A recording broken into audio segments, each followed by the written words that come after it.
اعوذ باللہ من الشیطان الرجیم بسم اللہ الرحمن الرحیم اللہم صلی علی سیدنا و مولانا محمد وعلی آل سیدنا و مولانا محمد وبارک وسلم۔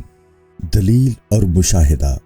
یہ جو کہتے ہیں بے شک دل دلوں کے گواہ ہوتے ہیں، کہاوت اور ایک بات ہے جو لوگ کہتے ہیں، اور حکایت جس کی حقیقت ان پر منکشف نہیں ہوئی، ورنہ سخن کی کیا حاجت تھی؟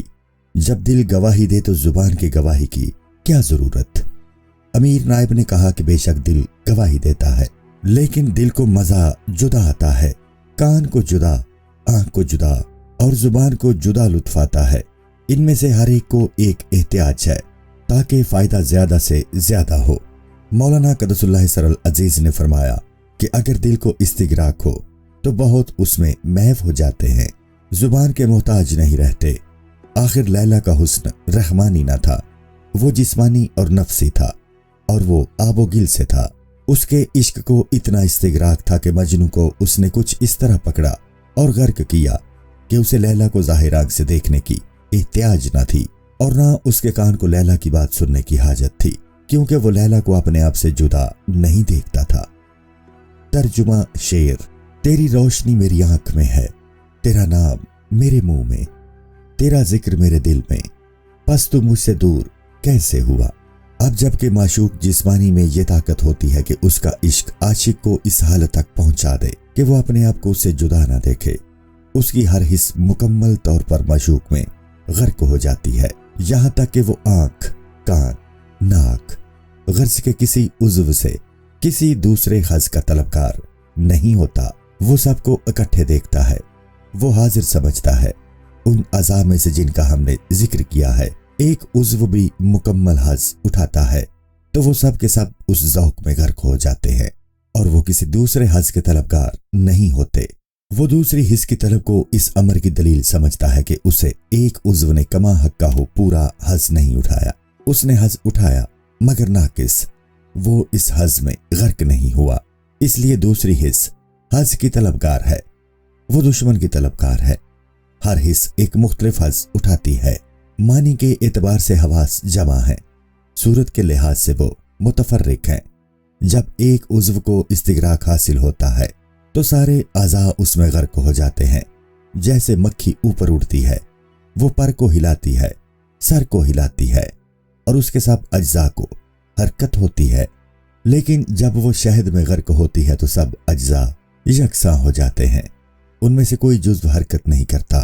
استغراق وہ ہوتا ہے کہ غرق ہونے والا خود موجود نہیں رہتا، اور نہ وہ جد و جہد کرتا ہے، نہ اس سے کوئی فعل صادر ہوتا ہے، نہ وہ حرکت کرتا ہے، وہ اس پانی میں غرق ہوتا ہے۔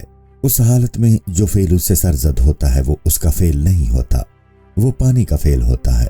اگر وہ پانی میں ابھی ہاتھ پاؤں مارتا ہے تو اسے غرق ہونا نہیں کہتے، یا اگر وہ چلاتا ہے کہ ہائے میں غرق ہو گیا تو اسے بھی استغراق نہیں کہتے۔ آخر منصور کا یہ انا الحق، میں خدا ہوں کہنا بھی یہی معنی رکھتا ہے۔ لوگ سمجھتے ہیں کہ انا الحق کہنا بہت بڑا دعویٰ ہے، بڑا دعویٰ تو انا العبد، میں بندہ ہوں کہنا ہے۔ انا الحق بہت بڑی عاجزی ہے، کیونکہ جو شخص یہ کہتا ہے میں خدا کا بندہ ہوں، وہ دو ہستیوں کو ثابت کرتا ہے، ایک اپنے آپ کو اور دوسرے خدا کو۔ لیکن جو انا الحق کہتا ہے وہ اپنے آپ کو معدوم کرتا ہے، فنا کرتا ہے، وہ کہتا ہے انا الحق، یعنی میں نہیں ہوں، سب وہی ہے، خدا کے سوا کوئی ہستی نہیں، میں کلی طور پر عدم محض ہوں اور کچھ بھی نہیں۔ اس میں بے حد عاجزی ہے، مگر یہ بات لوگوں کی سمجھ میں نہیں آتی۔ وہ شخص کہ جو خدا کی بندگی کرتا ہے، آخر اس کی بندگی درمیان میں موجود ہے، خواہ وہ خدا کے لیے ہی ہے، وہ اپنے آپ کو دیکھتا ہے اور خدا کو دیکھتا ہے۔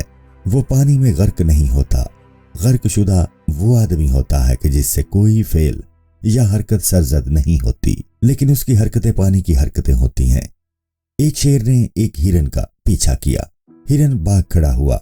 اس وقت دو ہستیاں تھیں، ایک شیر اور دوسرے ہرن، لیکن جب شیر نے اسے جا لیا اور وہ شیر کے پنجہ قہر میں آ گیا اور شیر کی ہیبت نے اسے بے ہوش کر دیا، اور وہ شیر کے سامنے بے خود گر گیا تو اس گھڑی اکیلے شیر ہی کی ہستی باقی رہی، ہرن محو ہو گیا اور باقی نہ رہا۔ استغراق یہ ہوتا ہے کہ خداوند تعالیٰ شیر، چیتے اور ظالم کا خوف جو عام لوگوں پر طاری ہوتا ہے اس پر طاری نہیں کرتا، بلکہ اسے خود خداوند تعالیٰ خائف کرتا ہے اور اس پر یہ حقیقت کھول دیتا ہے کہ یہ خوف خاص اس کی اپنی طرف سے ہے اور خدا خود ہی اسے امن، عیش، ترب اور خواب و خورش کی صورت دکھاتا ہے۔ وہ بیداری کے عالم میں اپنی کھلی آنکھوں سے شیر، چیتے یا آگ کو دیکھتا ہے اور انہیں محسوس کرتا ہے۔ اسے اس حالت میں معلوم ہو جاتا ہے کہ شیر، چیتے یا آگ کی وہ صورت در حقیقت اس دنیا سے تعلق نہیں رکھتی، بلکہ یہ غیب کی صورت ہے جس کی یوں تصویر کھینچ گئی ہے، اور خداوند تعالیٰ اس طریق پر انتہائی حسن و جمال کے پرتو سے اپنی صورت دکھاتا ہے کہ مستغرق کو نہایت پرفضا باغات نظر آتے ہیں۔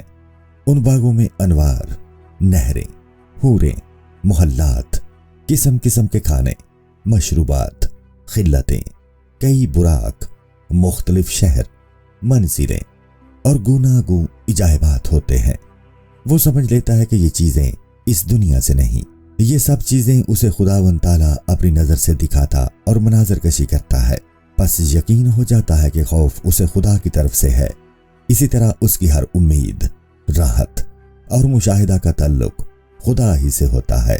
اب اس کا یہ خوف دنیا کا خوف نہیں رہتا، کیونکہ یہ مشاہدہ ہے، دلیل کی بنا پر نہیں، یہ خدا کا معین کرتا ہے، کیونکہ ہر چیز کا ظہور خداوند تعالیٰ ہی کی طرف سے ہے۔ فلسفی بھی اسے جانتا ہے، لیکن اس کی دلیل پائیدار نہیں ہوتی، اور وہ خوشی جو صرف دلیل سے حاصل ہو اس کی عمر لمبی نہیں ہوتی۔ جب تک تو اس سے دلیل بیان کرتا رہتا ہے وہ خوبصورت، گرم اور تازہ ہوتی ہے۔ جو ہی کہ دلیل کا ذکر ختم ہوا اس کی گرمی اور خوشی جاتی رہی۔ جیسے دلیل سے آدمی جانتا ہے کہ اس گھر کو بنانے والا کوئی معمار ہے، اور دلیل ہی سے وہ جانتا ہے کہ وہ معمار آنکھوں والا ہے، اندھا نہیں ہے، اسے قدرت حاصل ہے، وہ عاجز نہیں، وہ موجود تھا، معدوم نہیں تھا، زندہ تھا، مرا ہوا نہیں تھا۔ آدمی یہ سب کچھ جانتا ہے مگر صرف دلیل سے جانتا ہے، اور دلیل پائیدار نہیں ہوتی، جلدی فراموش ہو جاتی ہے۔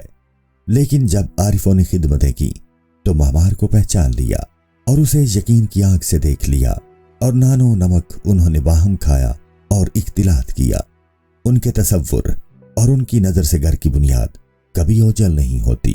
پس اس قسم کا آدمی خداوند میں فنا ہوتا ہے، اور اس کے حق میں نہ گناہ ہوتا ہے اور نہ جرم ہوتا ہے، کیونکہ وہ پانی کا مغلوب اور متحلق ہے۔